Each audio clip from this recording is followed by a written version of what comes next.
Alright, welcome to the first episode of this new thing I'm doing, that I'm trying out.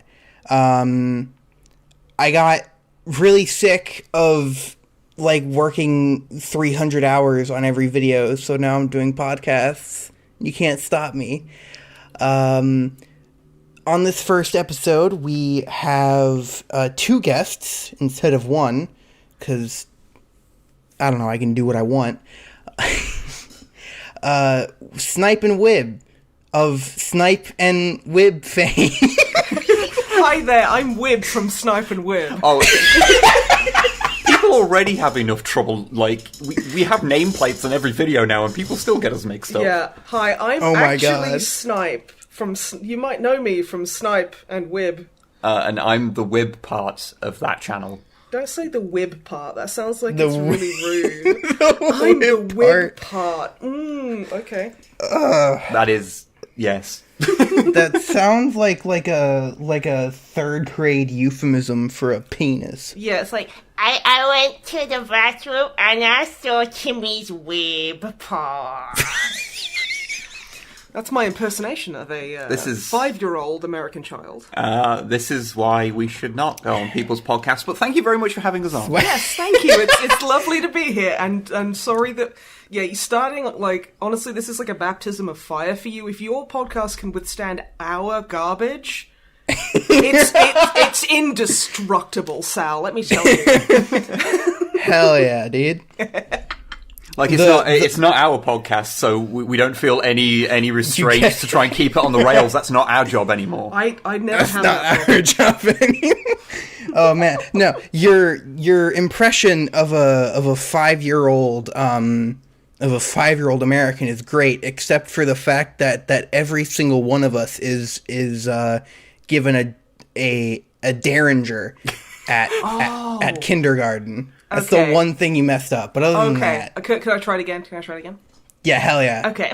I went to the bathroom and I saw Timmy's Wib part, and then I shot him. Fuck.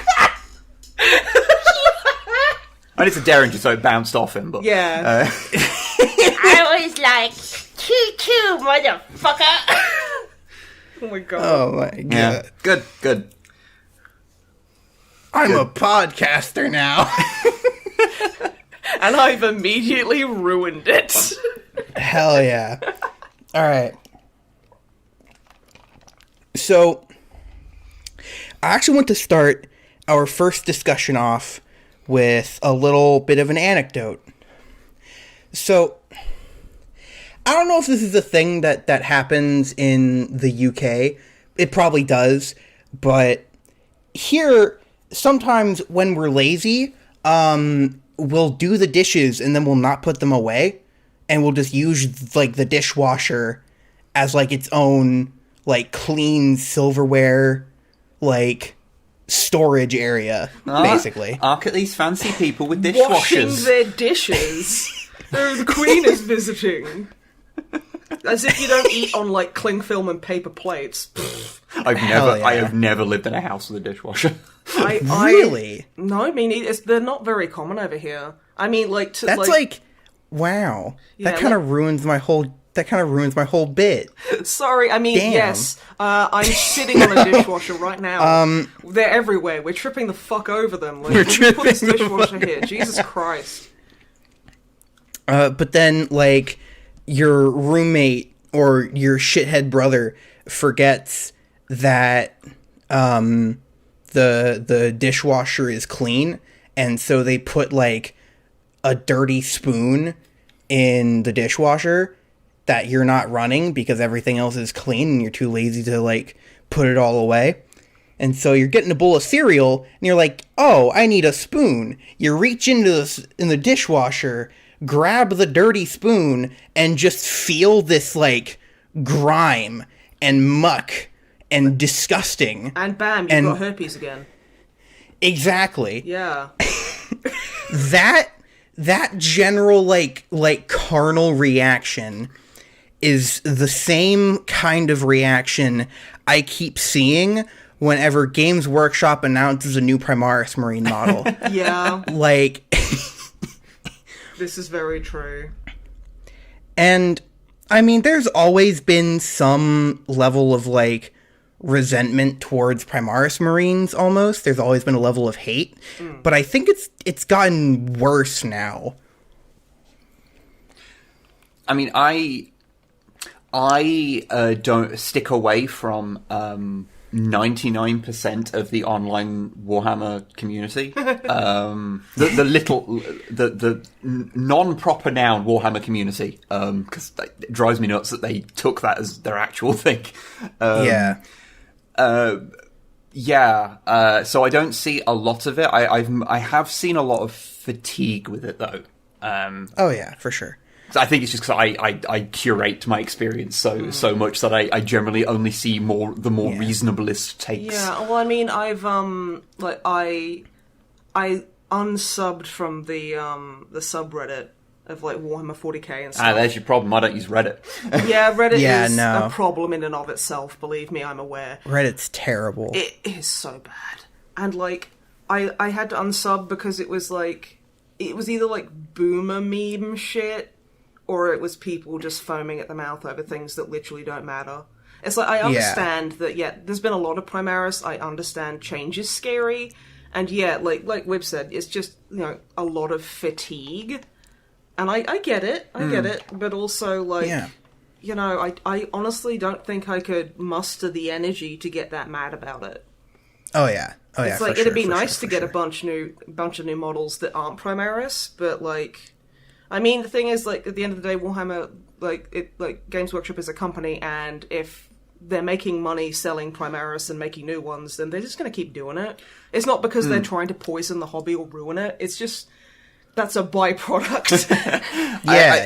It's a byproduct of the fact that Games Workshop has, like, shareholders. Yeah, exactly. And, like, even if Games Workshop themselves, like the people who sit there and design everything, even if they're super passionate and super in love with everything they do, there's still a boardroom of people who don't know what Warhammer is, going, well, the kids like Primaris, so get the Primaries printed, because they like those boys. I absolutely love the idea that somewhere at Games Workshop there's a guy who gets really mad and vetoes any attempt to make new Eldar models. There's, like, one guy, and he's just sat there with a fire extinguisher pointed at, like, the boss. And it's like, if you fucking mention Eldar mod, I will spray you. I will spray you so hard, you'll be finding... New Aspect Warriors, fuck you. Yeah, fucking he's just sat in like a swivel chair, just brandishing a fire extinguisher at him. I actually think, when you mentioned you wanted to have a chat about this, I had kind of a little bit of a think about it, and I think that the reason we'll be getting a bit of, like, Primaris fatigue is kind of a combination of a couple of things, like, in my observation. So, like, I think... For one, we have to accept that we are living in unprecedented times. I will hit you.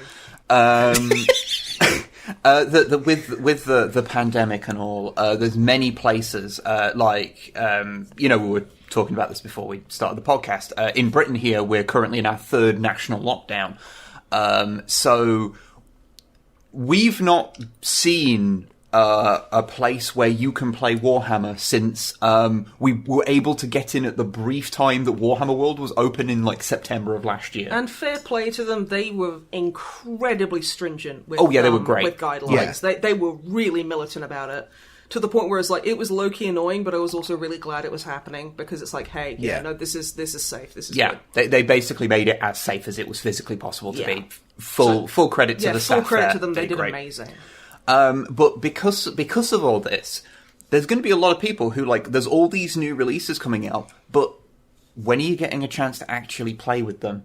So you're getting this new stuff come out, and you're like, okay, well, cool, but, like, I still haven't played with my fucking Blade Guard. I still haven't played with the fucking giant quad bike thing that I can never remember the name of. And if you haven't had a chance to do them, then when new stuff comes out, you just, like...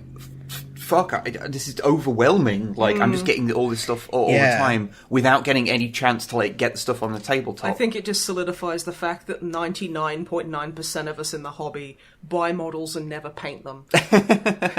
We mean to, but we never do. And then just, like, never having, like, I'm having a game with so-and-so in, like, 2 weeks, I better paint my army. I don't know if my friends even exist. They might have been replaced with, like, aliens wearing, like, human-coloured, like, sleeping bags. We just don't know. But I think there's also a big element of that. So there was an infographic that went around, and I didn't, have the time or patience to, like, verify that it was all correct. But as far as I'm aware, it is correct. That basically showed that the amount of Space Marine releases over the last, like, 8th and 9th edition have not actually been out of the ordinary. It's about the same amount of Space Marine models that are released in any edition.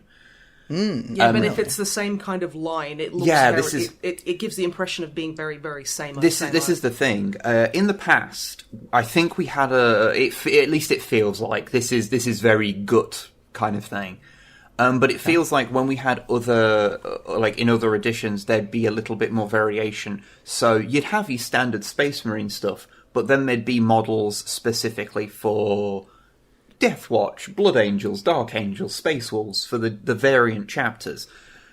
So on top of getting kits that are just like let's be honest, it's just been a cavalcade of models painted in ultramarine colours. Oh my god, yeah. And so it makes it feel like it's just more Ultramarines, more of the same thing over and over again. Regardless of it's just the same amount of Space Marines, it feels like there's a lot more. And I think it's made even worse with the fact that, like, the Space Marine, like, codex these days is ridiculous because it's got all of the fucking Firstborn Marine stuff in it. Just so much of it because the model line, has been going since like 1987. Well, slightly earlier because it doesn't matter.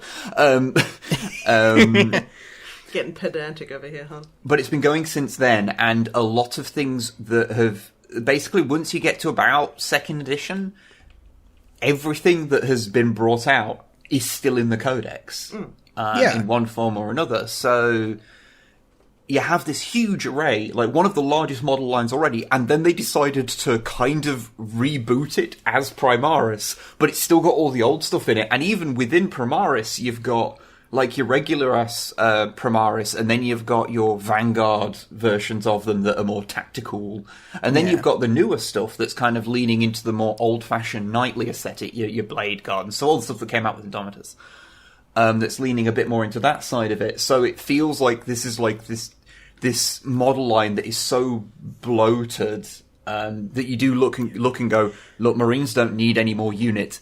Like, as much as someone who collects old models and has, a lot of stuff that, is quite old, and I would have expected to have got the chop by now. I do kind of think like the whole Space Marine model line could do with, well, the actual line in game could do with about half of its units just being gone. Because there's so much of it, and like so much of it like crosses over and like does the same job as other stuff. It's so much redundancy in there, and it means the books you could actually beat a person to death with. The current Space Marine Codex is absurd. It's massive. Yeah. And I think you actually kind of got to something that I actually think is really interesting, and I think kind of goes toward this feeling of, I guess we'll call it Primaris fatigue. We have, like, the Eradicators, right? Yeah. And the Eradicators are basically just intercessors, but with a different gun. And I feel like a lot of that, of like the new Primaris lines in general, are like, okay, we gave intercessors like 3 different guns they can take in total. We need to, or maybe not need, but feel that we can maybe make more money off sectioning off what would otherwise be like tactical Marine war gear options into entirely different boxed unit sets. It's basically the equivalent of like DLC.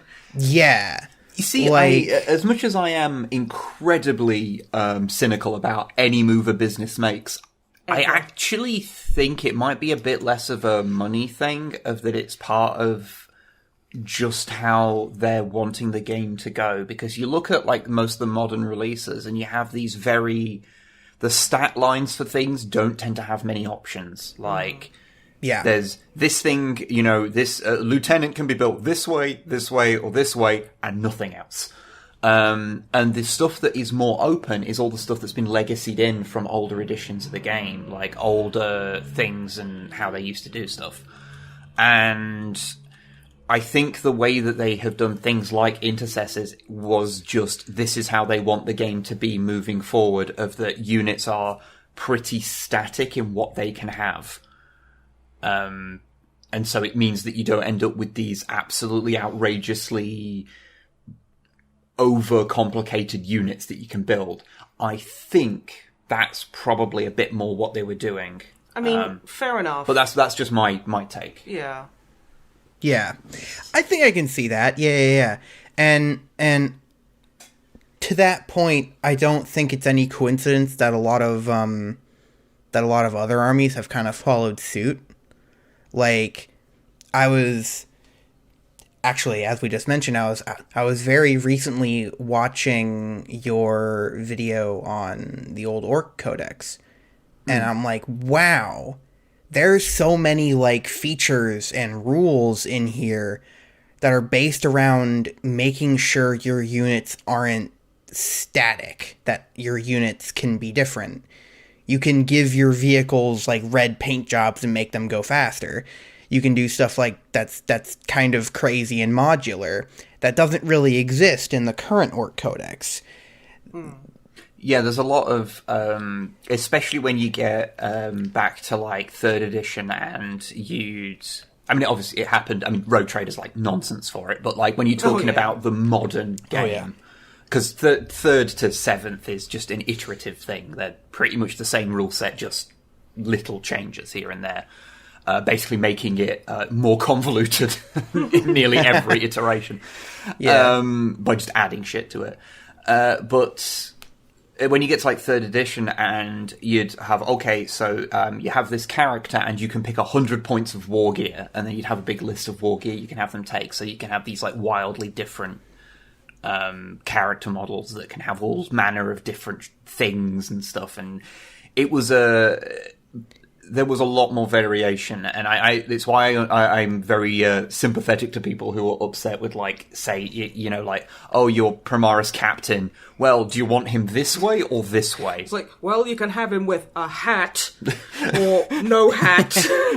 That's the gear hat. I love it. And yeah, I get there's a lot of people that got frustrated with the lack of modularity of them, because previous editions did allow for much greater amounts of that. I guess that's also a big problem with trying to streamline the rules. Because, I started playing, was it during 3rd? Well, the first games you played were 3rd edition, but that was because we were just using what I still had. Okay, but it still counts. But we both started playing proper in 5th edition. Okay, but remembering little like tidbits of like 3rd and like 5th, and it's like now as someone who's not very crunch minded, I like the streamlining. I like how it's kind of like a lot easier to grasp. They've made a lot of things. I don't mean the word with I don't mean to use homogenized as like a negative, just as quite a value neutral thing here. Which is like, I appreciate that, but also I do feel it kind of like it does ignore the people who get really into the nitty gritty of numbers, and they get into like proper like maths hammer and stuff, and it's like I completely understand why people would be mad about that, and it's if I'm making any sense. Sorry. So as someone who actually got into the hobby with 8th edition and not any other edition previous, because I'm a baby. As somebody who entered the hobby with 8th edition and who does really like to do that sort of math hammer, I like optimizing stuff. I like finding the best ways to make the numbers be high. I found a whole lot more enjoyment out of Kill Team than 8th edition. Yeah, And I think the understand reason that, yeah. for that was because Kill Team had a bunch of rules, and they kept adding rules to add granularity where that didn't exist in 8th edition. So where it used like basic, like, I guess, stats from 8th edition, there were rules like your characters had classes that gave them unique, abilities. And later on, they added chapters, which gave you, like, they gave special sub-factions for each faction that gave them some ability. And they added all this stuff that added a ton of, like, granularity and customizability that 8th edition didn't offer. And I ended up preferring Kill Team way more. Yeah. And now, even going more extreme, I'm pretty sure Necromunda is my favorite, like, Warhammer game ever. And I think it's actually very interesting how when Kill Team was released, there was a very large subset of players who kind of played Kill Team entirely as its own thing, who weren't like, oh, this is just some, like, kind of gimmick side game of 8th edition. They were like, no, this is its own very distinct system that we actually prefer more. And it got very popular. And Yeah, I think, it's interesting because, like, they've tried to make Kill Team a thing before, because we've actually got the box from, I think it's 7th edition. Yeah. Um, Because we're old. the Kill Team box from 7th edition, which was honestly, you have 2 units, you fight them against each other. It uses basically the 7th edition rules, pretty much the same. Yeah. It's not like modern Kill Team, which is its own thing. But I do know, I literally, as an old friend of mine who I knew from school, who I talked to for the first time in years, like a little bit ago. And he was like, oh yeah, like I've got back into like Warhammer stuff, but I just play Kill Team. yeah. Because it's like, it doesn't require much like buy-in. You just need like a squad. No.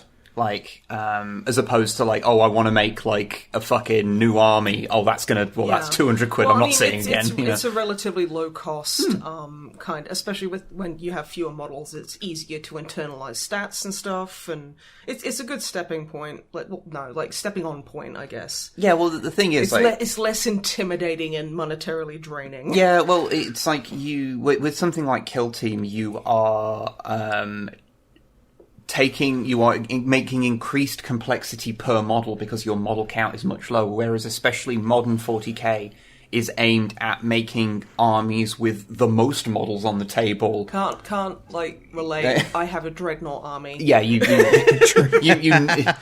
the most models you will ever have on the table is 20 because you have Fenrisian wolves as well. Yeah, exactly. But the game is designed to be mass combat. It's lots of things, and so the streamlining of a lot of elements is to make that work better. Because if you ever want some fun, try and work out an optimal knob biker squad from 5th edition. Because that's where you need to try and do wound allocation shenanigans to make it so that you have to do like 10 wounds to the unit before a single model dies, I have a mega, like a mega folder full of totally legally acquired 40k rulebooks, which includes like every old edition. So you know what? After this episode goes live, I'm gonna do that. Oh yeah. I'm gonna math hammer it out. I'm gonna do that. I'm gonna post my results on Twitter. Excellent. Which you can follow in the description below. Like, subscribe, or I will shout at you. Yeah, just remember, you want to have every single member of that unit have a slightly different thing, because that way you can allocate the wounds individually. I hate Oh, both yeah, of I you didn't so think much about right now. And they get a default cover save because they're on bikers, and if you throw in a pain boy, they get feel no pain. Oh my Christ. This is why I didn't like fighting you when I was just like, I like Dreadnought. He goes your books don't be I needed to do that shit because in 5th edition, orcs were like just a bit. They weren't bad or anything, but they had certain things they couldn't do, and one of those was take out heavy armor. And you had a fucking Lamb Raider Crusader, and that was taking out Lamb Raiders, and especially monoliths, was basically impossible. I didn't see a problem with it. I had fun. You had to get up close and power claw them. That was basically the only efficient way of doing it, unless you had a bunch of battle wagons with death rollers. Which you didn't. Or if you were really lucky with zap gun rolls, which you would not be. No. Did tank busters exist back They in did, the... but they sucked. Yeah. Ah, damn. If I remember rightly, and this is remembering like to 2012, they had a thing where they had to fire at the nearest vehicle, so you could kite them around quite easily. Why? Because, there's always, in every codex, there's one rule that makes you look at it and go, why did they do this? Because it was enforced by Fire Extinguisher Georg. Oh, mate, yeah, it was that guy who has a fire extinguisher. Or every time there is a decision that makes you go, why? It's because of that dude. Because it was Fire Extinguisher Dave. Yeah, that Fire bastard. Like, maybe it's actually James Workshop that does that. It's James Workshop, Yes! aka Fire Extinguisher George. He has to operate under a pseudonym to protect his identity. Yes, names have been changed to protect the incredibly, provably uninnocent. Very guilty. Yes. J.E. Workshop. Yep, J.E. The Workshop. E stands for extinguisher. James Please. Extinguisher So, Workshop. oh, Mr. Workshop, please call me James Extinguisher. Mr. Workshop was my father. God damn it. Oh, man. We're spilling some deep lore on, like Games Workshop HQ. They want to silence us, but we won't be silenced, no matter how Oh much my flame God. retardant chemicals you coat us in. We don't care. You make me stronger. So we've been talking about orcs, and I find it very amazing that we're talking about orcs, because that makes transferring into our next topic very, very easy. Because I've heard on many occasions that a lot of people would like to play orcs in 8th edition, but they're like, it's a horde army, that's way too expensive. And so instead, they do recasting.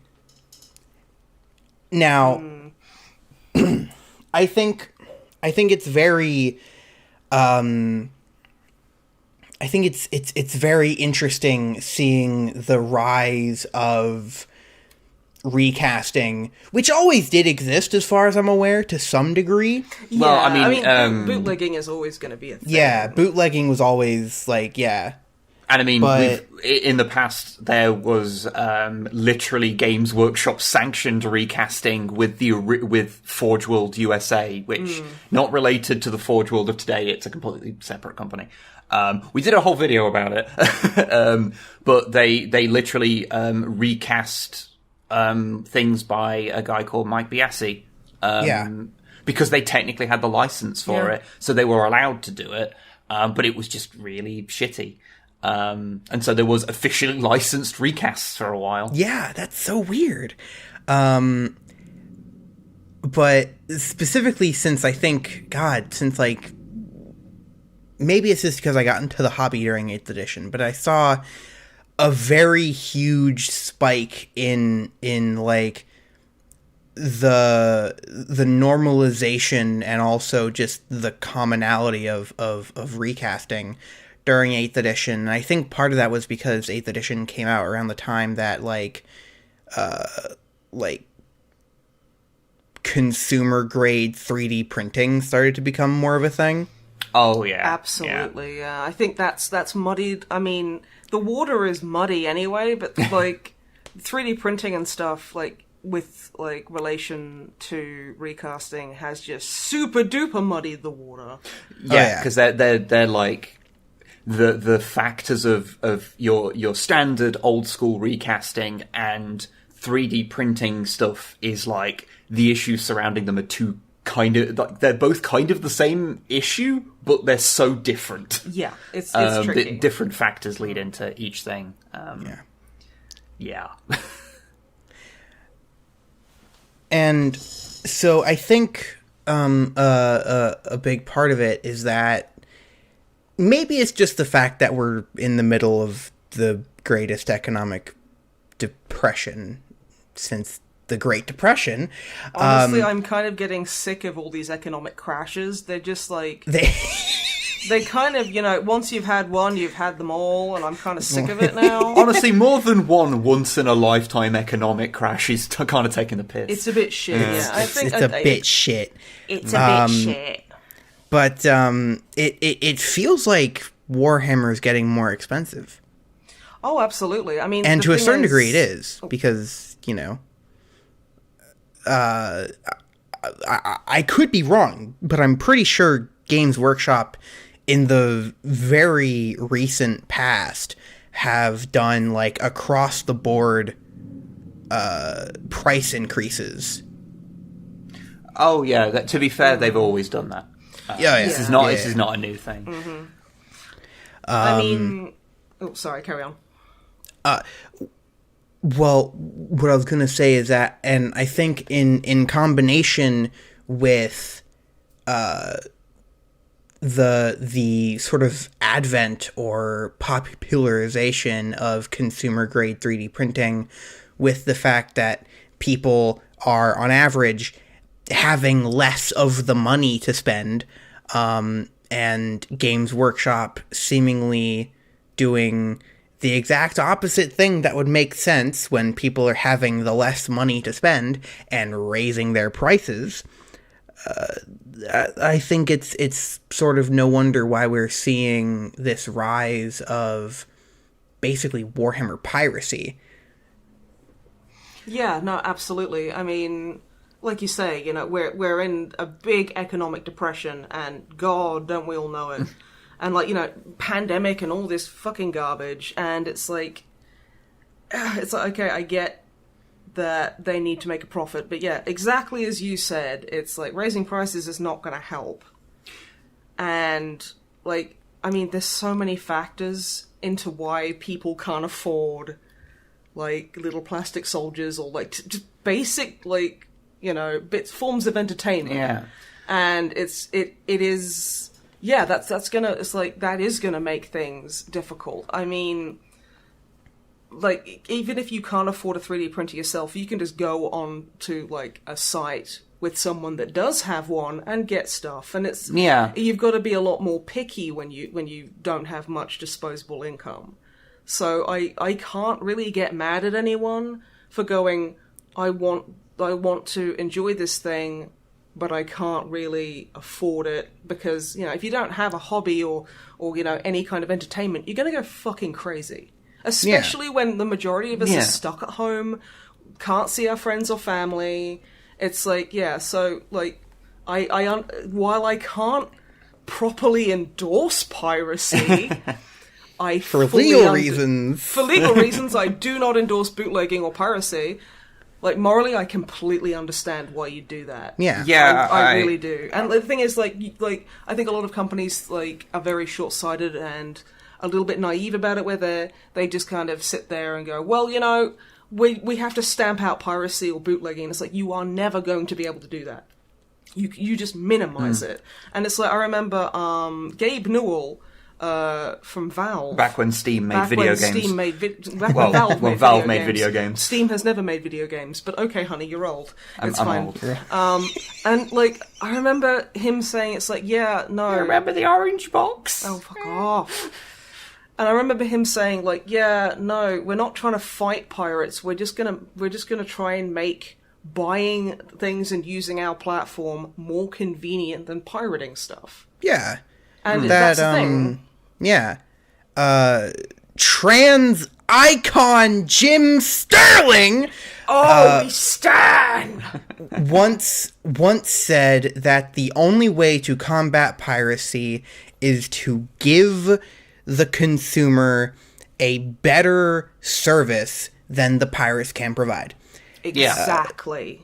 And this is like prophetic, because and she keeps doing this because this was like in like 2014, 2015 when they said this, back when like always online DRM was the big thing. Yeah. And now we have entirely different and more fucked up and intrusive ways that companies are trying to fight piracy. Mm-hmm. But something I see with Games Workshop is that it seems like they aren't doing much to stop recasting. I mean, the trick, the thing is, like, because, so again, I'll make a firm distinction here between 3D printing and recasting, 'cause, you know, one is something literally anyone with a 3D printer is able to do.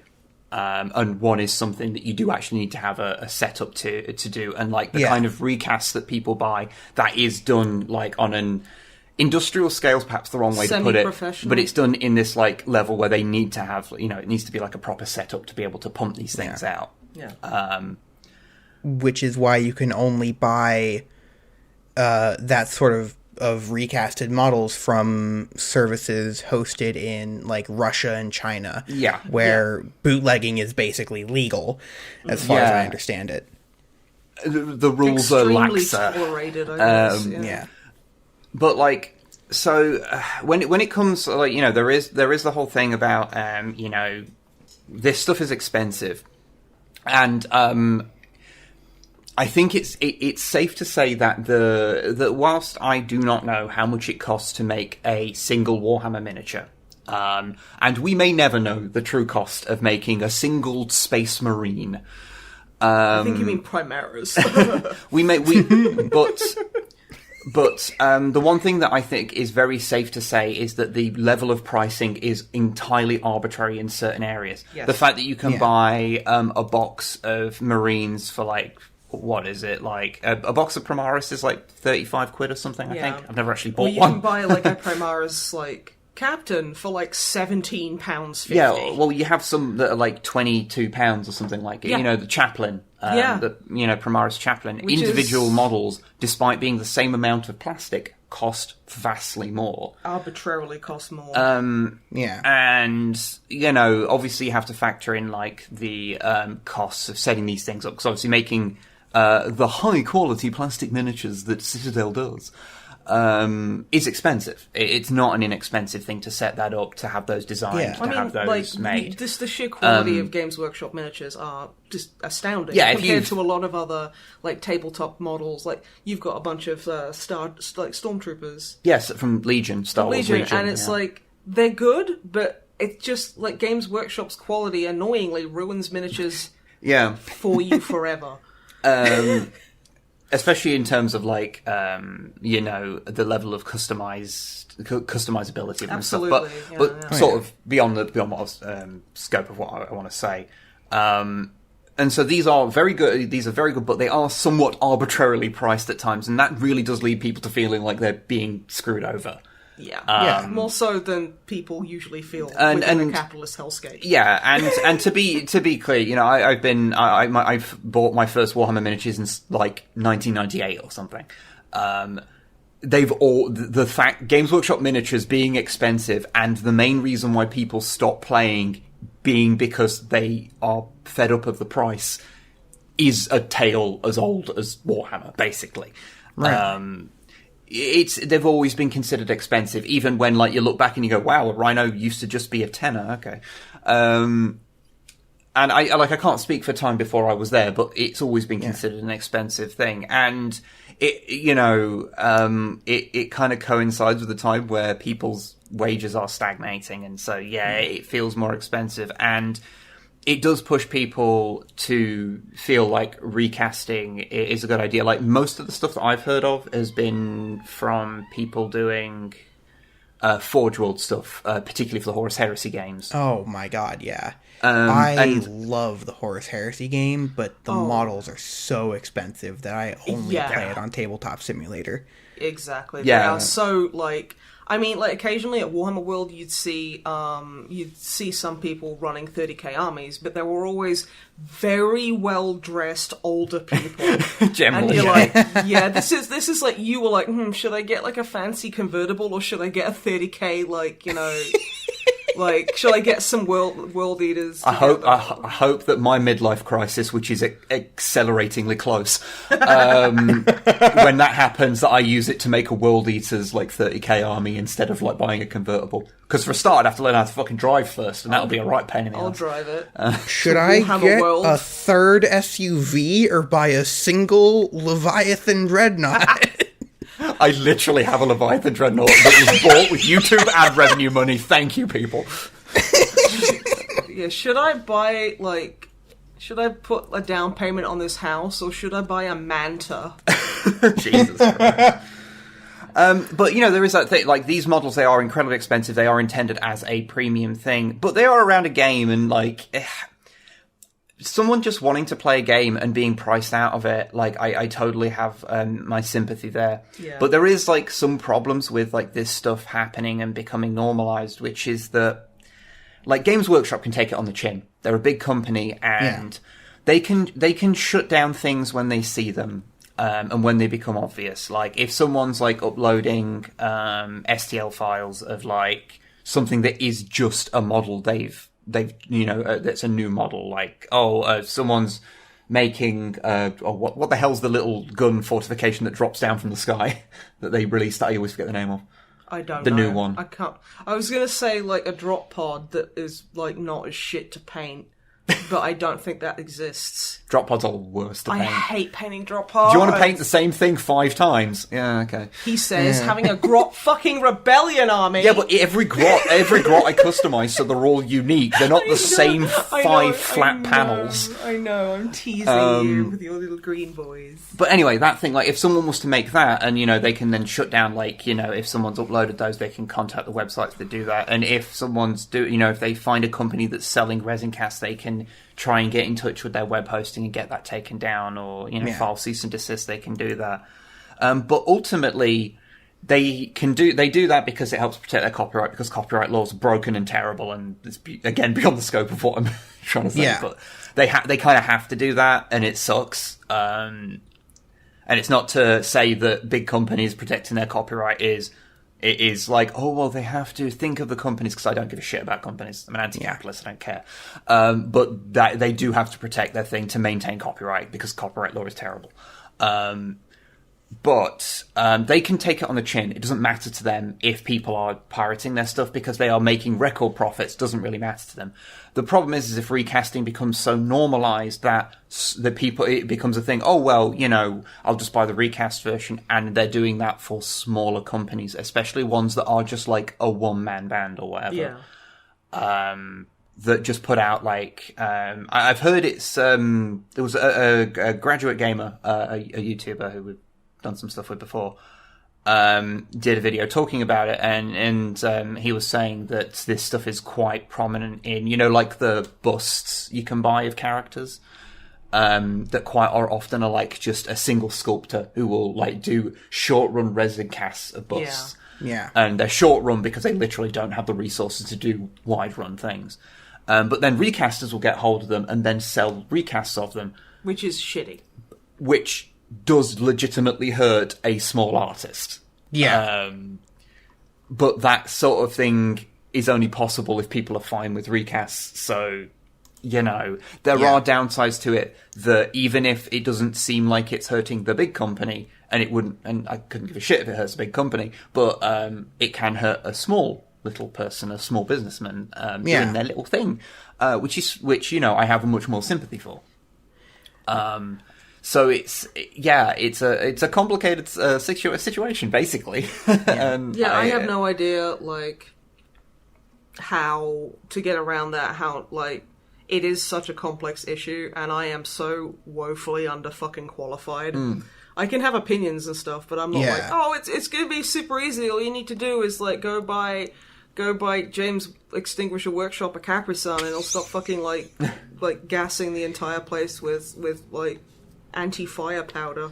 What what I'm going to be intrigued by is, as things go on, because recasting the traditional way has downsides. They will always be a slightly inferior version because they're not being made from masters; they're being made from an existing cast. Yeah. So they're always going to be a bit shittier. Like a photocopy effect. Yeah, it's like a photocopy. Whereas, as we go on and 3D printers become more ubiquitous, like I was looking at them and going like, wow, I could get like one of the really nice resin printers for like a totally affordable amount of money now. Yeah, but then I'd use all of the resin to just print dicks all day. You would. And throw them at, like, passers-by who make too much noise or aren't wearing masks or something. You would.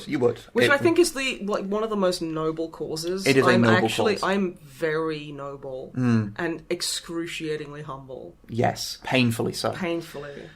Painfully. But because you have got this stuff, this stuff is becoming so widespread, there is going to be an interesting point at which people are, going to be like, so I can just easily print this stuff myself and it'll cost vastly less. And I wonder if GW will, at a certain point, go, okay, you can buy these from us as multi-part plastic kits, but we'll also sell you the files to 3D print your own. Yeah, but that becomes like litigation, like nightmare, because then they're going to be like, okay, we will sell you the 3D files to do this, but it's going to be, you can't use it commercially. If we find out, we'll come to your house and kick you in the dick until you die. Or whatever. Yeah, but this is a business model that people already use. It's not like a new thing. I know, but like it's still, I feel. Something similar actually happened recently with Hero Forge, where Hero Forge started basically allowing you to not even purchase. I think they were just doing it for free, basically. Get an STL file of your model that you made in Hero Forge that they would have used to 3D print it and 3D print it yourself. And that immediately also then came with a change to the end user license agreement, which were like, hey, we technically own like the right to profit off of that specific model, which a lot of people confused for thinking that Hero Forge was trying to like get the intellectual property rights to people's D&D characters. Yeah. I don't really know what they would have done with that, but I would love to see a big company try and do something with my goblin normal. Hell yeah. Like, seriously, you can't do anything with normal. He is a hindrance to everyone around him, let alone if a company got hold of him. Yeah, right? Yeah, I do vaguely remember that, and yeah, it's like, the thing is, like, the Hero Forge stuff is made of a bunch of copyrighted parts, so, yeah. It doesn't matter that they're assembled in a way that you consider your OC. It's still made of copyrighted parts. It's like saying, oh, well, Games Workshop doesn't own the rights to, I could be able to... I made a model of my chapter master for my custom chapter, and I kit bashed him from all different parts. Games Workshop owns no part of the IP of this. Like, well, obviously they do, because you made it from their parts, and it's a Space Marine. Like, Yeah. They obviously do, but, like, it's your OC. No one's taking it from you. It's fine. People get really defensive over I guess sort of like fan project type stuff, because I think a lot of people are really burned out, not burned out, but like burnt or feel burnt by companies picking up on like fan related stuff and kind of ruining it. Yeah. With that in mind, I was going to say, this is a good segue. Congratulations. with the that in mind, is really good. the Astartes YouTube channel kind of no longer exists because They've been recast. They've been recast. They were contacted by Games Workshop. They have been hired, and the Astartes project is now no longer a fan-based parody. It is the official release. It's going crazy, and Yeah. I think on some level that is an awesome thing, because that means that the person behind it now has Games Workshop money. Yeah, exactly. And plus, the amount of work one person put, that's one person, and that's Oh man, insane. How gorgeous that looks and sounds and the atmosphere, and it's like just one person did that. Imagine what they can do with a proper budget. Yeah, I don't know, was it shit. because I don't really know much about the back end of it. I've watched it, and that is cool, but it is mostly just one guy, isn't it? Yeah, I'm pretty sure it's actually, no, it's literally one guy. Yeah, I was assuming some parts were probably commissioned music or whatever, but but yeah, no. Regardless, I mean, at the end of the day, we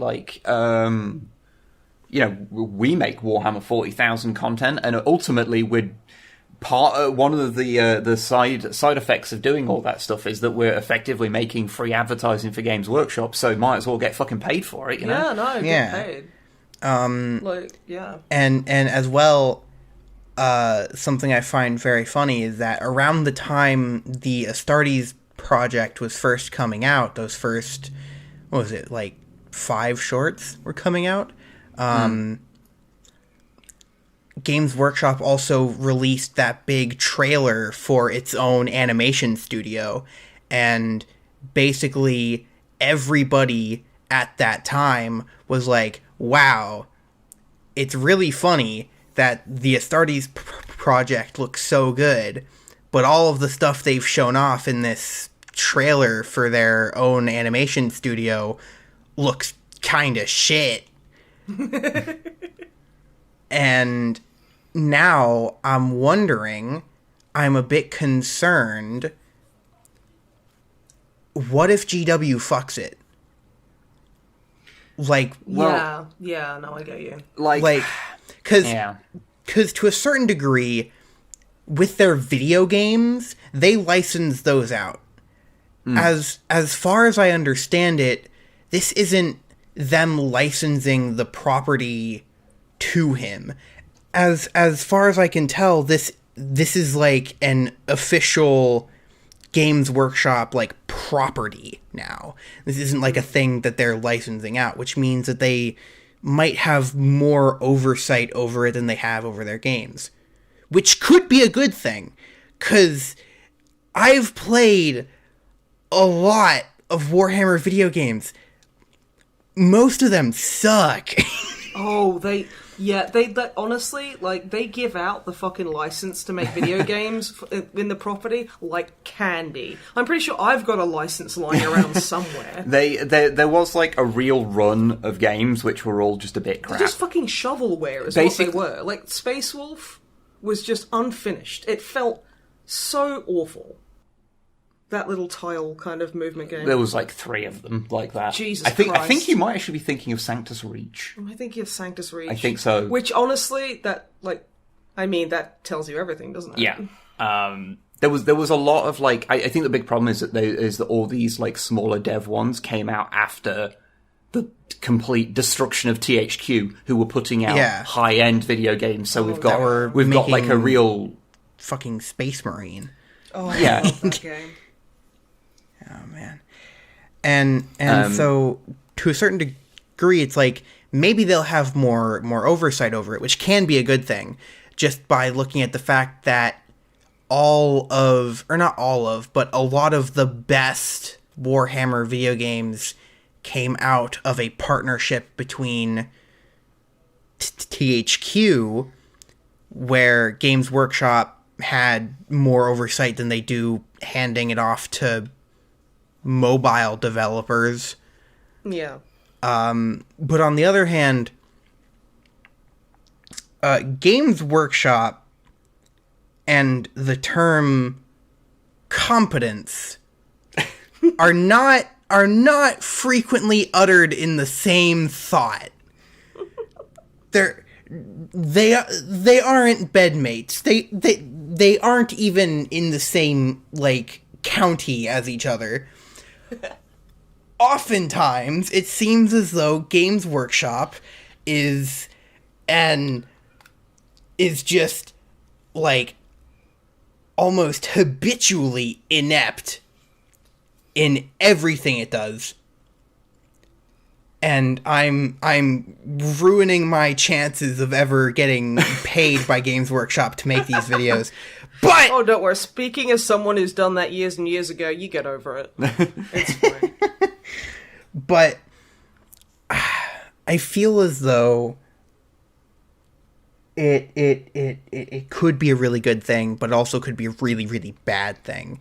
I feel like now, almost like the fate of the Astartes project balances on this really, like, nerve-wracking knife's edge. Yeah, absolutely. I mean, I'm cautiously optimistic because apparently I did have some hope in this, like, crushed charts shell of mine. But, like, yeah, and it's like, I'm really happy for the person who made Astartes. Oh, yeah, because for sure. This is going to be, like, a dream come true for them. Oh, and yeah. they're going to get, like, paid. And that's excellent. That you know, absolutely they deserve to get, like, paid a bunch of money. But, yeah, I do feel that there's going to be a lot of kind of... maybe not a lot, but just there's going to be a pressure there from Games Workshop. It's like, so we want to call this custom chapter the Skull Fisters, and they'll be like, no, they've actually got like a really cool name. It's like, no, they're the Skull Fisters. We're doing that. You know, it's like it is a little bit like I do feel it's going to happen, but I just hope it doesn't happen so severely. Yeah, you see, I'm with like what modern GW has been doing a lot, because I don't have quite such a dim view of modern GW. Like, they are a lot better than they were in pretty much every way, honestly, outside of how much Primaris chaplains cost. They look so cool! They're so expensive! Oh, they're so cool, though. It's one of the most ludicrously overpriced models, but it's so cool. Mm-hmm. But like, there is the danger, of course, you know, that when something gets taken into the fold of being official, that because Astartes has got it's got its own interpretation of the 40k world, and there is the danger that then that gets kind of subsumed by wanting to be more in line with actual canon. So, you know, they'll go, oh, well, you know, you really need to not do this thing because that doesn't really line up with how we interpret Psyker's sake of argument. Like, you know, there is that kind of thing, or like that doesn't really gel with how we present chaos. There is that kind of danger. And the other one is, of course, that if it is a wholly GW property now, because we don't know the back end of all this stuff. It's more, you know, like, we can talk about how much control GW had over various projects over the years, but we don't know how much control they really had. Like, they could have had just as much control over, say, Space Marine as they did over Space Wolf for the Engage, the game no one has played. It's not called Space Wolf. Oh, fuck. Summit Path to Glory, maybe? It's called Spengage. No human has played it because you can't even get, like, Engage emulators working easily. So, you know, and, like, 5 people owned an Engage, and even they... There was one guy who owned an Engage at my college, and everyone made fun of him. Good. They should have. Single person I do not condone making fun of people, what? He was but, like, you know... Yeah, I deserve this. Yeah, he did deserve that. He did. For owning an Engage. Yeah. But we don't know how much control they've got. And so they may, with something like this, they may exert very little because they see it's working. And one thing that they have been doing over the last few years is taking creators from the community who've been making stuff, mainly in comics and the like, and then going, hey, we like what you're doing. Do you want to do some official version of it for us?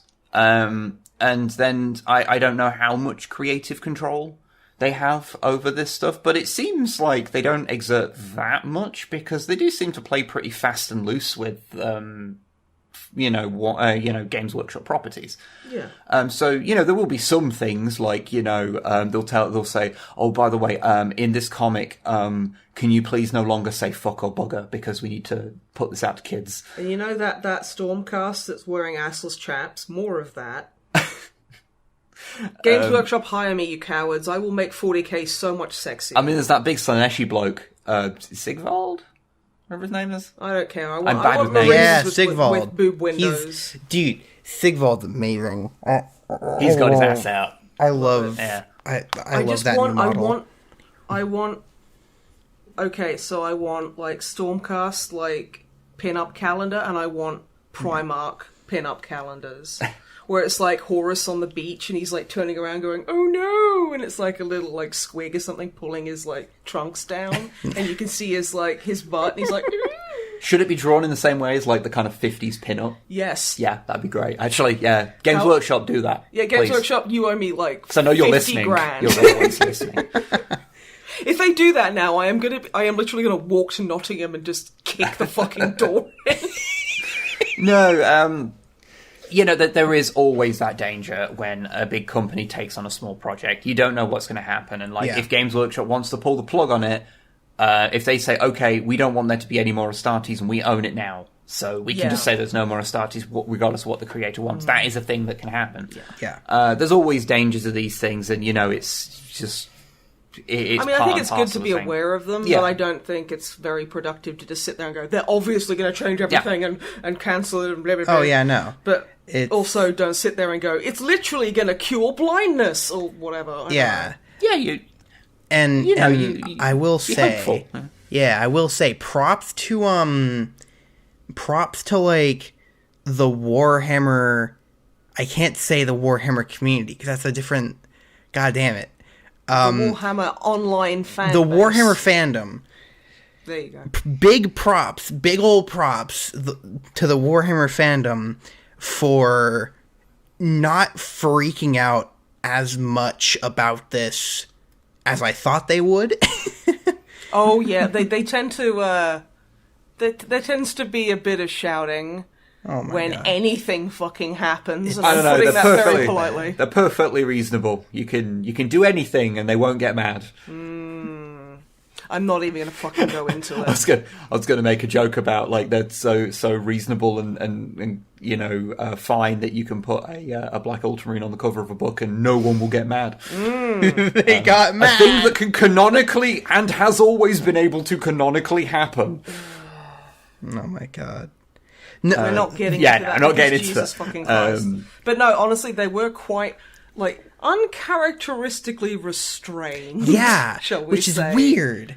I mean, it's a good thing, Oh yeah, no, absolutely. It's like it's yes, definitely a good please be thing. mellow. but also it's like, wait a minute. Ark didn't call any of this reverse racism. What's going on? Wait, where's the cultural Marxism? It's like, and it's one of those things where normally, I think as any fandom online inevitably is, normally the 40k fandom, I keep wanting to say the Warhammer community, but I can't. Because it's like Can't Warhammer community. Say that! Okay. So, the like Warhammer fandom online is usually very like sporadic, very kind of ADHD about what it's talking about and what it's mad about specifically. Which there were actually a bunch of memes on Twitter when the news first dropped of people being preemptively like, oh man, I can't wait for people to find reasons to be mad about this. But then nobody was. And then everyone's like, eh. Then nobody was. like, and I oh. think that's amazing. Maybe we need to just reverse psychology this, so when like something is announced for Games Workshop, and the like Games Workshop are like, hear ye, because that's what they do. They stand in the street with a bell.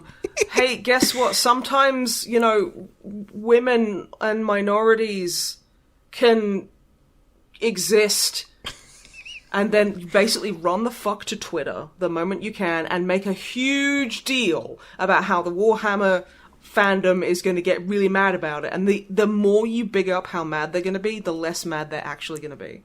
Is it like when, on a couple of occasions, we've made bingo cards for what people will get mad at us about in a new video? And then no one gets mad about it. And we're like, I literally made a fucking bingo card. Yeah. I sat there for half an hour and sweat blood over this fucking bingo card. And nobody's called me a cuck. Like, what am I even here for? Yeah, I mean, I think part of the reason is that what's happened here, it's... if we're talking about that stuff, the Astartes thing is not part of any kind of fucking... Astartes is not I hate to use the term, but it's not part of any culture war narrative, so, Yeah. It's not got that thing. This is just a business doing a business thing, and whilst people are generally pretty cynical of Games Workshop, and hey, if you're cynical of Games Workshop, why don't you try anti-capitalism? But if you might find you'll get some answers to your questions. You may find people are cynical about Games Workshop, but in like hyper specific ways, and this just isn't particularly one of them. So like, I think it's just one of those things where it's like, yeah, there are people that have been a bit weird about it. I have personally seen some people be incredibly weird about it. But honestly, like Sal was saying, it's so much less than we're used to seeing. So like, good on you, Warhammer fandom. Keep up not screaming at things that don't matter. I think that's the thing. We're just all geared up for everything to be like a weird fight that you'd sit there going, why are we fighting about this? Please, can we stop? Yeah. And so when something happens and there's none of that, you're like, oh, cool. Get some Scheisse bedown. It's It's almost refreshing. Yeah, right. Like, it's amazing. But you don't really want to point it out because you don't want them to notice. It's like when a kid falls over, you're like, I can't react to that huge cut they've got because then they'll start freaking out. Admittedly, given what you just said, this is super counterproductive. This whole segment. But I would also like to take this time to complain that codexes, their paper feels too shiny. And this is reverse racism. And I'm going to do like a 6-hour YouTube video about it because I'm hungry. And I'm going to get everyone on Twitter mad as well. Yeah. It's fine. This is how this works. This is the beginning of the end for Games Workshop because their paper feels too shiny. Doesn't look too shiny. It fucking feels it though.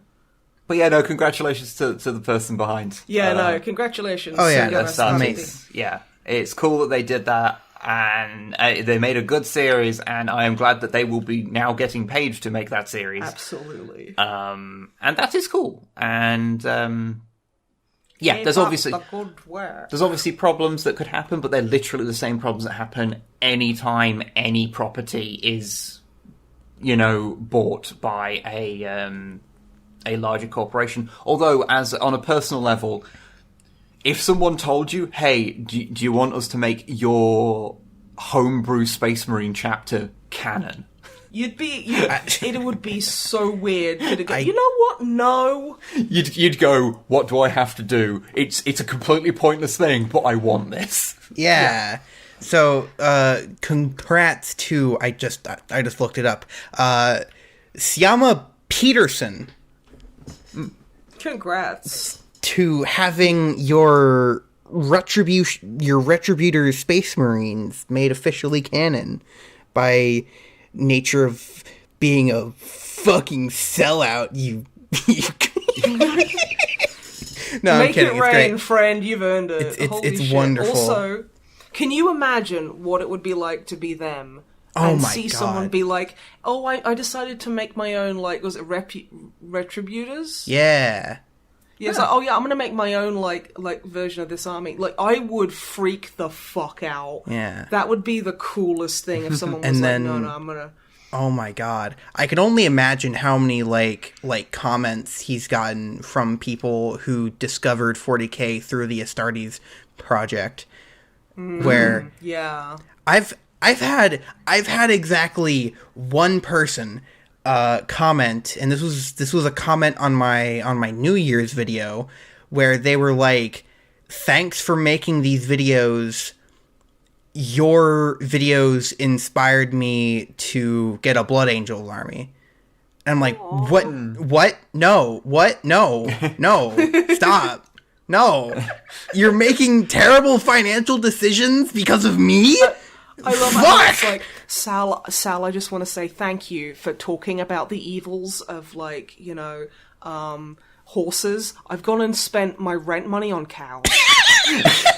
I'm going to live in the street with my 17 and a half cows. Don't ask me. I took out a loan and opened up a third mortgage and bought a bunch of cows. Like, why? And you know what? But also those are very videos. Very humbling and very nice, and I like receiving them. But oh, yeah, absolutely. I can only imagine how much like pressure the creator of Astartes feels right now to deliver. Because now he has Games Workshop money. Yeah, and now I think I'm going to email him and be like, "Thanks, you've inspired me. I've bought a bunch of cows." Just to really confuse just to give him like a break, a break in the kind of the pressures. Just basically like, when you nonsense at someone so hard, it kind of makes them stop, and they're like, "Wait, what? The fuck is wrong with you?" And you're cows? like, "You're not stressed anymore." And they're like, "Oh shit, you done it." I will say that there is occasions where we've got a YouTube comment, and I look at it and I go, "I'm not angry. I'm just confused." Yeah, I get those too. Oh man. One person, this might just end up being its own segment talking about weird fans. Hi, I'm right fucking here, okay? There was this one person, and this isn't really weird fan territory as much as it may just be like hate speech. It is hard to tell sometimes, I'm not gonna lie. YouTube comments do often straddle that line. Hate speech there was or insanity. This one person who was very active in the comments section of my Lord of the Rings video, who seemed to decide very much on a whim whether or not I was the most correct person they had ever met, or if I was this, like, weird, like, soy cuck cultural Marxist. And they just really kept switching it up on me. And Schrodinger's cuck. Yeah, Schrodinger's cuck! and so it reached a point where I was reading through these comments, and it's like, what the fuck? Like, do you hate me? I'm confused. It's like occasionally we'll get one person will just like, this isn't always the same person. It's just occasionally one person will be like, I'm going to go through and I'm going to comment on all your old videos and get really mad about something that I think you've said, or like when someone will go back, because we used to do Let's Plays and that kind of stuff, and like they go back on oh, we played Dawn of War 3, and they're like, hey, have you played Space Marine? It's like, it's literally the next video. It's like, we did that 2 years before we did the Dawn of War or whatever, and just like, oh, honey. We don't get these anymore, I think, because the type of comment I'm about to talk about, we don't get this particular type anymore, I think, because we've got better, so the more of our work is of a higher quality. Yeah. But one thing that used to happen quite often is someone would comment on a video from like fucking 2012, because our YouTube channel is old. It's terrifying. A YouTube channel would be in high school. So like someone will comment on a video from then and go, oh, you should probably try like getting a better mic or whatever, and you go, yes, we did. Yeah. A year after this this video was posted, and it is now 7 or 8 years after that. We've gotten much better microphones over that time. Better microphones and a better setup, and we've done this and that, or like, oh, these would work better like this, and it's something which we did a few videos later, and you're like, I appreciate that you do not have this random commenter man. You do not have a complete knowledge of our body of work. That because is 100% fine. Because you're a fake fan. Because you're a fake fan. Yeah. And to be honest, I don't remember what's in half those videos. The amount of times we'll get a comment on the podcast like, wow, Snipe, I can't believe your opinions on blurgs. That's like hella racist. And I'm like, what the fuck did I say? You can't Did just we leave- even talk about that? What? My personal favourite is when someone says, oh, that bit you said about, like... Cheese. I don't know, cheese was really funny, and it's a video from 2014, and I'm like, I do not remember. It's like, well, I presumably at some point did speak about cheese, but you're going to have to refresh my memory. Especially on a podcast, like, Jesus Christ. It's like 2 hours of nonsense. I mean, from you. Yeah. I only ever speak in the most You're very reasonable prepared. all the time. I'm very reasonable. I'm very prepared and very strong in my logic. But yeah, we used to get the comments about like, oh yeah, you if you did this, you'd improve quite a lot, and it would always be saying exactly things that we literally did like a month after that video they're talking on was posted, and this whole thing was years and years ago. It's YouTube comments are a surreal beast. I think we're actually not too bad these days. Honestly, yeah, I think like we tend to attract a slightly older audience that aren't all like No, girls are icky. or whatever. But yeah, like I remember there was an earlier Codex compliant where I hold up the Codex and I smack Wib in the face with it. Oh, that guy. And I literally said to him, because it's like, I think some people don't realize that this is all scripted and agreed with both of us. Yeah. There might be some ad-libs, but 99% of the time, it's like, yeah, we both know what's going on. And I turned to him and was like, hey, can we try a few takes where I hit you in the face with it? And he was like, that's really funny. Yeah, we'll do that. There was one person who was apoplectic with rage because I was cucking him on the internet. And I'm like, okay, you do realise that... You can tell this was a couple of years ago because that was still the insult of choice. Yeah. And it was just like, dude, and this person was projecting so fucking hard. Oh my God, They were I like, love that. oh yeah, she's obviously like sexting different people. And I'm like, dude, what? I'm not. Are you getting catfished by someone pretending to be me? There is. And seriously, there were so many comments, and honestly, it's like, you know, when it's like something is so outrageously out of left field, and so like they're trying to hurt you so much that it's kind of like not only a little bit sad for them, but it's actually very entertaining.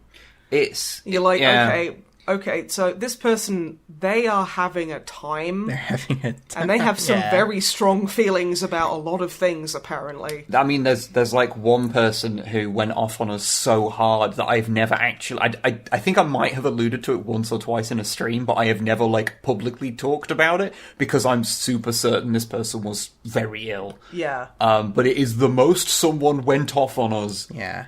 At one time, and it was like, oh wow, this person is It's like, you know, we're just going to leave you alone because you are going through it, friend. Yeah. If I was to like post anything you said, that could send you off the deep end. So I am not talking about this. Oh man. Yeah, I'm not exactly 100% stab proof. So yeah. It's one of those things, you know. Just the YouTube comments are weird because there's like people forget that they're talking to a person. One thing that I noticed was when you have a really small channel, you get a lot more people. You get a lot more people talking to you. Yeah. They will address comments to you. But once you reach a certain size, you start getting people talking about you. Yeah, like, oh my god, did she just cuck that guy with a fucking codex? But you get you get people personally addressing you a little bit less, and that is around the time that you can get a bit weird. That is actually something I notice about some of my larger videos, where if any of my videos like break like 1.5k views, which happens sometimes, it's usually because I pissed a lot of people off, which I'm fine with. I don't talk about my family life a lot, but I am the youngest of 6. So being a constant irritation is kind of like my thing. Honestly, I'm the oldest of 2, and I completely relate to that. It's like a well ingrained instinct to be able to like piss people off. It's something I do unintentionally, honestly. But besides the point, whenever one of my videos gets big, I do notice that people talk in a very different way than in the comments of my videos that get maybe 500, 700 views. And I think a big part of it is that, yeah, once you get large enough, it's more of an issue of, like, you're a spectacle to people after a while. Yeah, it's like you're a painting in, like a museum. Yeah. People, you know... You're not a person making content. You are a the form of content. entertainment. Yeah, exactly. It is a lot of depersonalization. Yeah, and like I don't actually have so much of a problem with that because that does mean it does separate the person because it kind of gets in the way and makes the whole parasocial thing lessened, and I'm very okay with that. Yeah. Oh no, absolutely, yes, very much so. Because it is, that's a very difficult line to tread. It is, yeah. Being sincere, but also not making everyone, not treating everyone who watches you as a close personal friend, because that's not how like online creation works. It's not a healthy relationship. That's not a healthy way to view things. No. Yeah.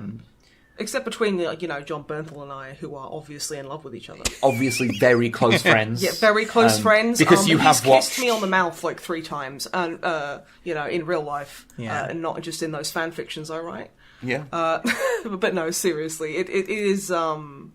It's not an entirely negative thing. Yeah. So, but it does also mean that people get, people get like outraged and like really try and tear you the fuck down. Oh, because yeah. they're like, oh, I didn't like that. Time to, like, I don't know.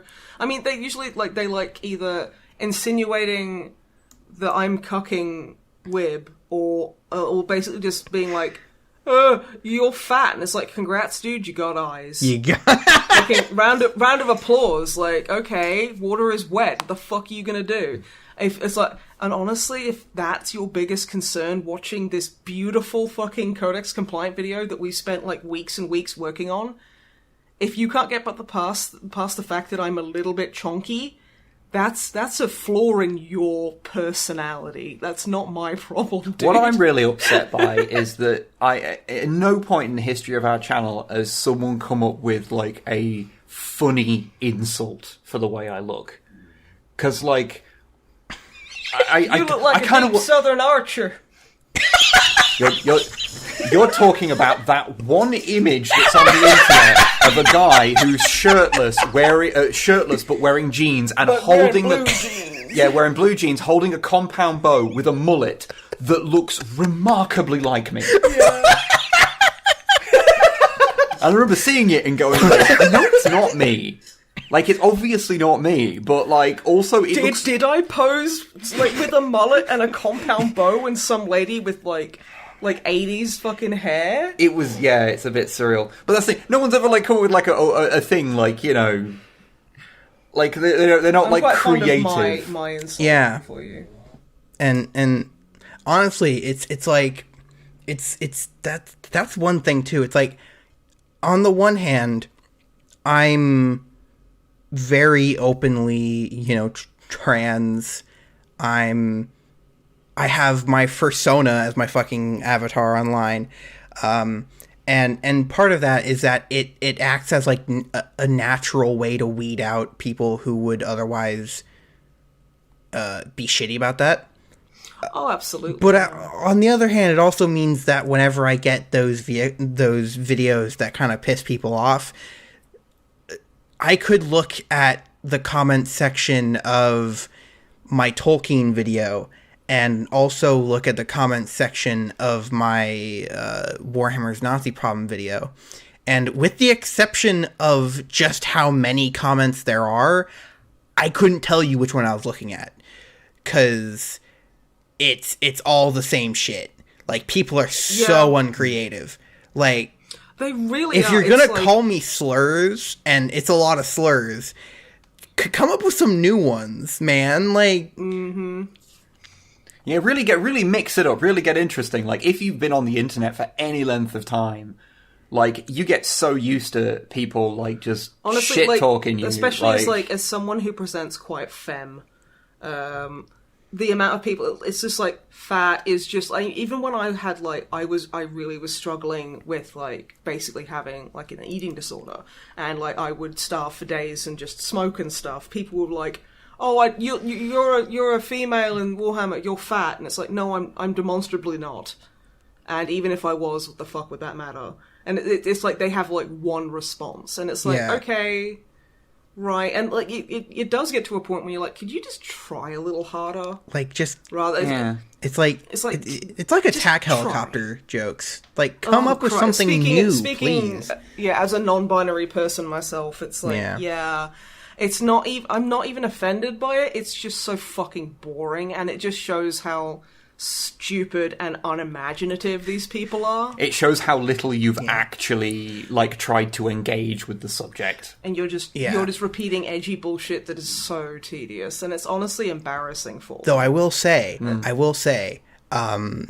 because of the nature of my content, sometimes I get introduced to like new libraries of slurs. Oh, like for instance, my latest Lord of the Rings video was really the first time I've talked publicly on the channel about the fact that I'm Jewish. Which just fucking floodgates. Oh my god. Jesus Christ. It's like I can imagine that you sat there and you went, "Oh wow, I didn't realize that was an insult that could be aimed at me." Yeah, it's interesting. It's like I was writing these down. It's like, oh, that's what that word means. You're sitting there, you got Wikipedia open and going like, "Oh wow, that's like racist in a really roundabout way." Fascinating. Like it is so weird. It's it is that thing. Like you will know this just as well as we do. Like one of the like. When you get a sudden influx of traffic, it is very different. Like we were kind of pottering around, like after doing it for many years, doing YouTube for many years, and doing Let's Play stuff. We got to like 3,000 subs or something. So it was a fun thing to do on the side. And then we did our first Rogue Trader video. Yeah. And which was terrible. Don't watch it. We've learned so much since then. It's actually, I still think they're all right. Those videos. I mean, comparatively. And then we shot up by like 10k subs from like the first one. I remember my therapist at the time, I was telling him about it, and he was like, "Oh, you'll be arriving in a Rolls Royce soon," and I was like, "Fuck off, mate." But like the amount, like it went from like an amount of comments where I could read every comment, and like when people got like personal and like were shitty in comments, it would kind of get to me. Yeah. But then when suddenly you just then suddenly have hundreds of comments to read in a day, you stop reading all of them and it just starts washing over you. Yeah. And it's it just changes the same your kind of thing, and you're like, okay, well, I've heard that a bunch of times and I don't care, and also you don't know anything about me apart from what I choose to present, and you are just projecting and are mad because I said, oh, there's two white cis-het men, there's too many of them in like the spotlight in 4K. And it's weird because on the one hand, YouTube can be a very large source of stress. But on the other hand, it's also sort of taught me how to be less stressed in my daily life, because now I'm so much better at tuning things out. Like, oh my god, I am so much better than I used to be about just ignoring things. You kind of have to. Yeah. It's self-preservation. You either do or you go absolutely insane, you know. And it's like, it has helped me, like, I guess, like, getting a bunch of people like subbing to us and being nice is, it's boosted, like, it boosts your confidence, you know. And I'm kind of like, no, I deserve to be here, because I was always very nervous about just existing, and it's like, no, I deserve to be here, fuck you. And it's like, you know, and now I see these comments for what they are, which is, I want to say mean words at you so you feel bad because boo. And it's just like, oh, boo, boo. And then you end up like the perfect response to any like incredibly overly targeted like hate comment is just lowercase, no punctuation, Lol. It's like there's a flick, like what is it? It's okay. I've forgotten the word for when you turn something on with the little like peg. A switch? A switch. It's like a switch flick in your head. Shut up. Fuck off. I swear to God, I'm a native English speaker. I swear. Yeah. But yeah, and you're just like, eh. It's like, yeah. I don't care. Although, Yeah, what's funny then is that you have to see if they respond to your response of just lol. And then respond like, to their literally... response with just lol again. Yeah. The real problem, of course, is that and the pair of us were actually talking about this earlier. Is that when you do anything that incites people to be mad at you, which is literally just exist, and sometimes for a lot of people. Sometimes we say things in videos and we know it's going to make people mad, and sometimes they surprise us by getting mad at things that we would never have expected. It happens, you know. Yeah. But one of the problems is that when you get so used to this happening at you, and once you're a creator above a certain level, it just happens. You just have to. It does make it harder to actually take on constructive criticism. Yeah. Because you're so used to people who are telling you to change things about what you do, being demonstrably wrong about basically everything it is physically possible for a person to be wrong about. That's YouTube comments. That it makes it hard when someone who has got a good point but expresses it like a dickhead. It makes it harder to accept that good point. Yeah.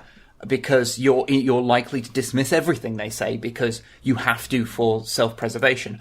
Basically, the amount of interaction you have with other human beings through things like being a YouTuber is beyond what our tiny little brains that are designed to fucking, like, just know where the nearest, like, tree is for food. Yeah. And that's what it's designed for, and to know about 15 people. The level of interaction that you have on the internet is just so far and away beyond it that it's really hard to like quantify and put the useful with the not useful, and it is a genuine difficulty. It can be psychologically exhausting. Yeah. But, you know, like Sal said, I do agree that it can.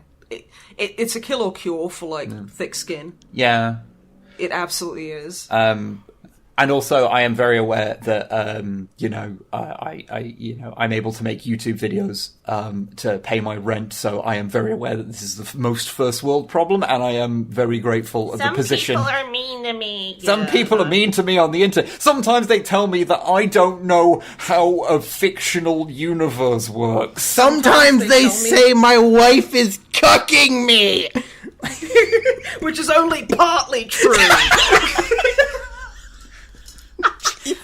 It is the funny thing that you do sit there and you go, you know what? Even if that was true, like, what the fuck does it matter? That's a choice. If that's what someone's into, who cares? Yeah, it's like basically going, "Ooh, I bet you have a fulfilling sex life." Like, okay. I think part of the thing is that because we never, ever, ever talk about our personal relationship in like any detail, like we are, if people don't know, we are married. Like, I've literally, I've had people like ask, like, so are you like related? And it's like, no, don't make it. I mean, weird. we do have the same surname, but Wow, way to make it weird.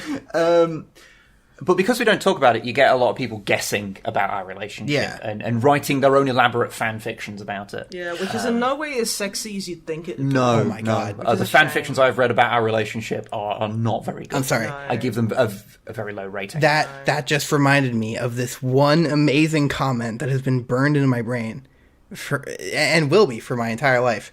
It was on the Warhammer's Nazi problem video, and it was a very well worded, honestly very well written fan fiction about my personal life, where this one person posted like an 8-paragraph long speculation about the events leading up to me making this video, which included, I shit you not, having my mother buy me the Start Collecting Greywater Fastness box. Okay. Okay. Refusing to paint the models, but still gluing them together. Trying to play without painted models, and then being bitter at people not wanting to play with me because my models aren't painted. I'm not one to say this kind of thing usually, but I can't help but feel there may be a teensy bit of projection in that comment. No! Just a little bit. It's a little skosh. It's too specific to just be plucked out of the air. Like Greywater Fastness? What? It's like I'm picturing this like on the evening of March 29th, 1997. You and your mother, like she took you to McDonald's for your favorite chicken nugget meal, but they didn't have a toy, so you were angry. And it's like, what the fuck, dude? It's like, how many pages of this fan fiction have you written, bro? Like seriously, are you okay? It was. You know what is really funny though? When someone does one of those things, they write like a huge essay, and then it gets caught by YouTube's spam filter, and no human ever sees it. It's pretty fun. I don't check my spam very funny filter, to me. actually. I don't do Don't. Never look in it. Never ever look in I occasionally it. do because I'm very self-destructive. Oh, yeah. And Only terrible things live therein. That's yeah, really. That's and one it's just thing. Like, huh. I think it's almost like a form of like basically not necessarily like self-harm, but there's Self-flagellation, to be sure. there's a certain level of like, yes, inject people bullying me directly into my veins. And it's like, damn, I should probably get this checked I'm not out. going to kink shame myself, but I kind of feel like I should, because, I would just like to say, the vast majority of comments we have ever received have been lovely. Oh, yeah. no, Oh, yeah. yeah. Oh, yeah. So much support. Our community is a fucking bunch of darlings. And I don't just say that in a, like, you guys are the real MVPs kind of way. It's like, no, legitimately, I am grateful every fucking day that we have the community builder around our channel that it has.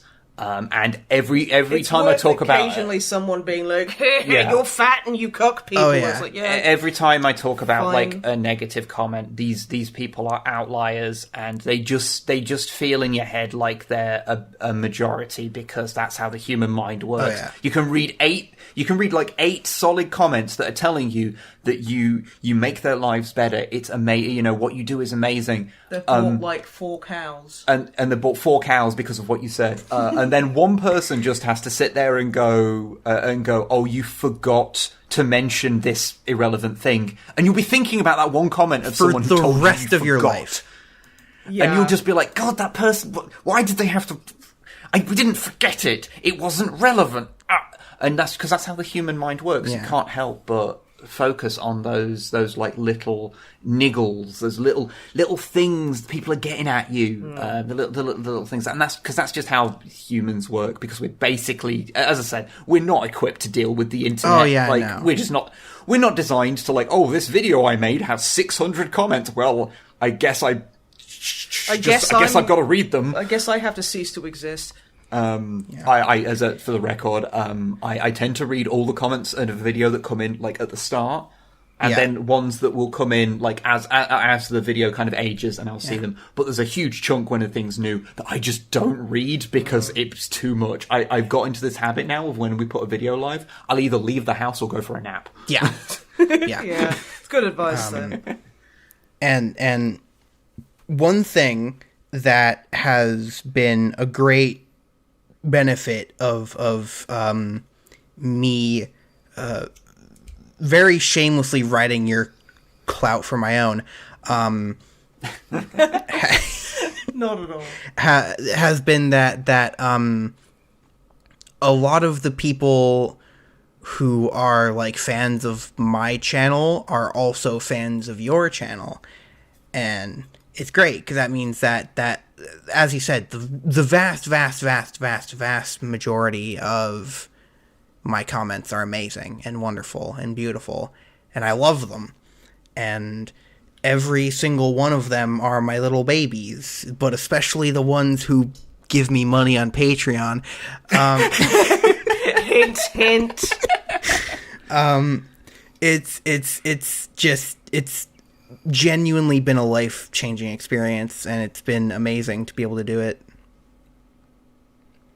No, I'm really glad that it's like, it's kind of taken off a bit, because it's hard to start a YouTube channel from scratch. It like, is, It's even harder to convince people to like remortgage their house and buy cows. Very much so. It's why I do like to, we've like cameoed in quite a few smaller YouTubers things, because it's fucking hard getting your foot in the door. Yeah. Because it's like we've spent years doing this. Like, if you really want to get like into it, like, both of us started like putting content on the internet in like, I started in 2003. When did you start? Like 2005-ish? About 2004, actually. Yeah. I had some vague recollection. It was slightly after me. Yeah, it was. But you are also a little younger than me. Yeah. So. Yeah, it was just as I was going off to college. More the same for me. So and like every single iteration, like I started doing Flash animations and shit, and then I moved on to like comics, and then I was just doing art, and then eventually then we started doing YouTube stuff, and that kind of is what finally took off. But like, we've done so much over time and built up an audience. Like, every time we've gone to a new thing, we've taken a little bit of that audience across. Oh yeah, whether they wanted to or not. Yeah. Kicking and screaming, So like we were able to avoid the hardest bit of YouTube of like starting out from scratch with no audience, because we had a little tiny bit of an audience built in. But yeah, it's nice to be able to get people over that initial hump. Yeah, we're kind of amazing in every way, really. Genuinely, like the internet is lucky to have us. We are the most generous people. I'm actually like part angel genetically. The standard kind of boring stuff like my tears can heal wounds. The Sisters of Battle collect tears from statues made of me and use them as grenades.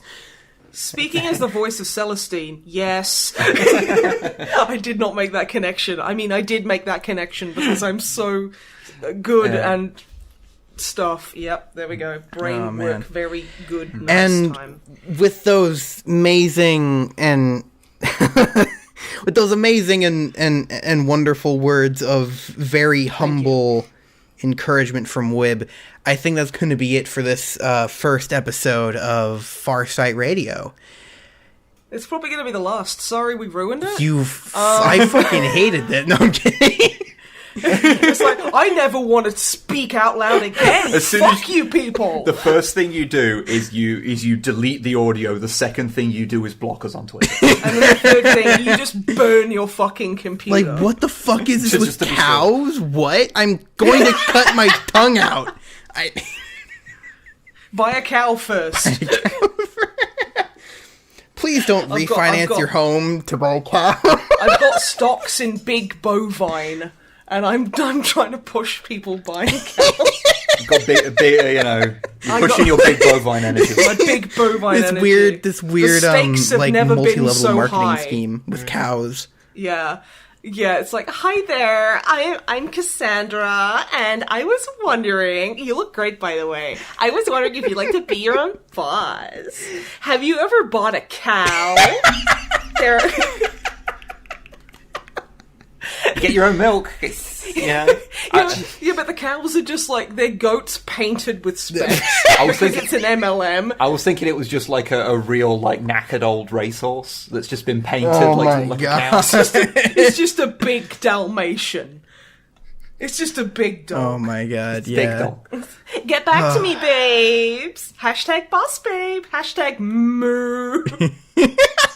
It's MLM stands for moo. Hashtag girl boss. Love moo. All right. Yep. This was amazing and fun in all seriousness, and I might do this again soon-ish, depending on how well this does, and how well it's received, and if people want more. And if they want more, I will definitely do it. However, some people are very hard to get a hold of, so who knows? But yeah, everyone should like, comment, and subscribe. Hit that button, ring that bell, retweet, run. The cows, they've got a taste for human flesh now. The cows and know they will where you fuck live. It. They know where you live. Like, cows, they're like Malkavians. They have, like, a global psychic kind of, like, hive mind. And all cows know where you are at any given point. And if you don't like, comment, and subscribe to Sal, then they'll find you sooner than you'd like, but not as quick as you'd expect. So there's like a, there's a little bit of mystery there. So yeah, this was really fun, and thank you so much for having us. It was awesome hanging out, and I'm sorry that I ruined your podcast. It's great, with it's my fine. MLM cow business. Oh, man.